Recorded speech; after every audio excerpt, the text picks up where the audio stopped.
பழைய பொருளை வச்சு எப்படி பேஸ்கெட் செய்கிறதுன்னு பார்க்க போகிறோம். வாங்க வீடியோக்குள்ளே இந்த மாதிரி ஒரு பழைய சைக்கிள் கூட எடுத்துக்கலாம். இதை ஃபஸ்ட்டு வெட்டி எடுத்துக்கலாம்.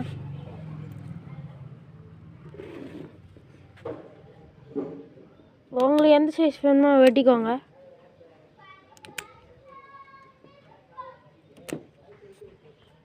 ஒரு வழியை கட் பண்ணி எடுத்தாச்சு. இதுதான் இது. இப்போ பால் சைஸுக்கு போதான்னு பார்ப்போம்.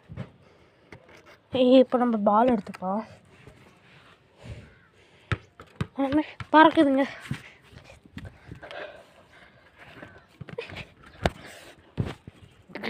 எடுத்துக்கலாம். சரி போட்டாச்சு. போயிடுங்க வருங்க. கரெக்டாக இருக்குது. அப்புறம் என்னென்னு பண்ணிக்கலாம்.